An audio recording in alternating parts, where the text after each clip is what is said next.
Interrogé par le Sunday Times, le multimilliardaire Bernard Arnault a qualifié de militant d'extrême gauche l'économiste Gabriel Zucman, qui propose de taxer de 2% les patrimoines supérieurs à 100 millions d'euros. La fébrilité n'autorise pas la calomnie, lui a rétorqué l'économiste.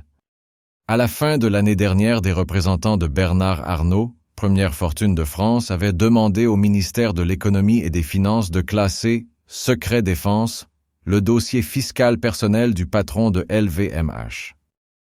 Il faut dire que la fortune de Bernard Arnault ne ruisselle pas vraiment. En 2019, ces 280 millions d'euros de revenus personnels n'ont été imposés qu'à 18%, soit le même taux que celui appliqué à un couple sans enfant gagnant 150 000 euros an, c'est-à-dire environ 2000 fois moins que lui, révélait le Canard enchaîné en 2023. Côté dividendes, le jackpot s'élevait à 1 milliard d'euros, pour un impôt dérisoire de 10 millions.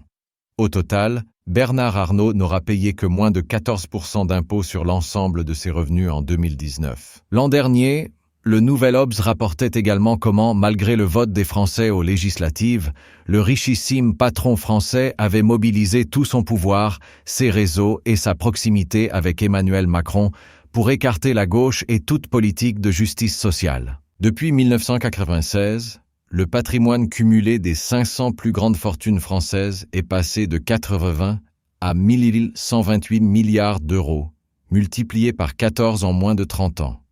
Une contribution fiscale simplement proportionnelle à celle des autres Français semble pourtant insupportable à cette élite ultra-riche qui détient la majorité des médias du pays. Milliardaires rachètent la presse, la transformant souvent en robinet à opinion pro-business.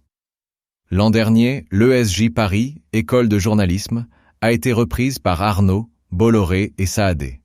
Une mainmise des ultra-riches sur la formation et l'information. Aux Parisiens détenus par Bernard Arnault, la rédaction redoute un rachat par Vincent Bolloré. On comprend pourquoi son empire médiatique, JDD, CNews, ne s'intéresse pas aux inégalités fiscales ni aux fortunes des grands patrons. À la place, des polémiques clivantes qui détournent l'attention et divisent l'opinion.